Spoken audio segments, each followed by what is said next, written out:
J'ai une révélation à vous faire. Le problème de la santé mentale des jeunes, c'est pas TikTok. Le problème des jeunes, c'est vous. Au début, vous nous disiez que le problème des jeunes, c'était la télévision et Club Dorothée. On nous a ensuite dit que le problème des jeunes, c'était les jeux vidéo et GTA 5. Et maintenant, on nous dit que le problème, c'est les réseaux sociaux, c'est TikTok. Vous passez votre temps à trouver des excuses pour ne pas admettre que le problème de la santé mentale des jeunes, c'est vous. C'est vos politiques contre les jeunes. La France de Macron, c'est la dépression des jeunes qui a été multipliée par 2 depuis son élection. Les hospitalisations pour tentatives c'est plus 76% pour les 20-24 ans, plus 118% pour les 10-14 ans. Un jeune sur 3 qui présente un risque de troubles anxio-dépressifs. Mais vous arrivez quand même à nous dire que ce n'est pas de votre faute. Le problème, c'est que les faits sont accablants. Depuis 2010, la courbe de la santé mentale chez les jeunes, elle est comme ça. Elle ne fait que monter. Donc, vous ne pouvez pas nous dire que c'est le Covid. Et quand vous regardez cette donnée en fonction de l'âge des jeunes, c'est pareil. Plus les jeunes grandissent, plus ils sont affectés par des troubles de la santé mentale. Le moment où les adolescents sont le plus affectés, le moment où les numéros verts sur la santé mentale des jeunes sont les plus surchargés, c'est le moment de Parcoursup. Et ça, le ministère de l'Éducation nationale le sait très bien. C'est même pire que ça, il le cache. J'ai auditionné des scientifiques qui ont été missionnés par l'Éducation nationale pour étudier la santé mentale des jeunes. Il leur a été interdit de parler de Parcoursup dans leur enquête. Le ministère a censuré un rapport scientifique qui devait interroger les jeunes sur Parcoursup. Mais les faits sont là. Parce que quand on interroge les adolescents sur ce qui les angoisse,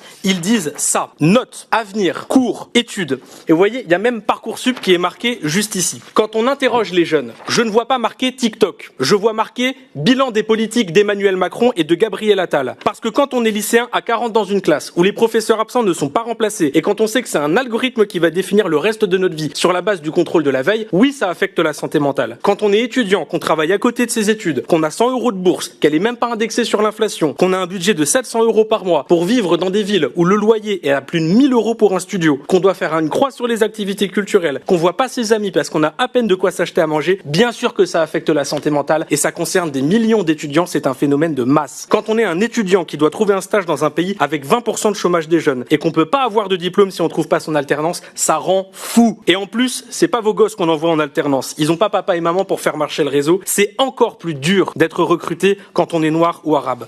Et même quand on est une femme voilée. Voici ce qui tourne dans les groupes de promo. Une liste d'entreprises qui acceptent les femmes voilées au travail. Voilà jusqu'où mène le racisme et l'islamophobie dans notre pays. Quand on parle de détresse psychologique chez les jeunes, c'est ça qui ressort. C'est l'incertitude. C'est le sentiment de ne pas pouvoir se projeter. C'est se demander à quelle sauce on va être mangé. Comment voulez-vous que ces jeunes puissent se sentir bien dans une société qui ne veut pas d'eux? Et ne me dites pas que c'était la même chose il y a 50 ans. Le prix du logement n'était pas le même. Le chômage n'était pas le même. La croissance économique n'était pas la même. Le pouvoir d'achat n'était pas le même. La pression à l'orientation et au recrutement n'était pas le même. Il y a 50 ans, on pouvait se dire que demain ça irait mieux. Aujourd'hui, quand on réfléchit à la France dans 50 ans, on pense à la crise économique, au réchauffement climatique et à la guerre. Le problème de la santé mentale des jeunes, c'est pas TikTok, c'est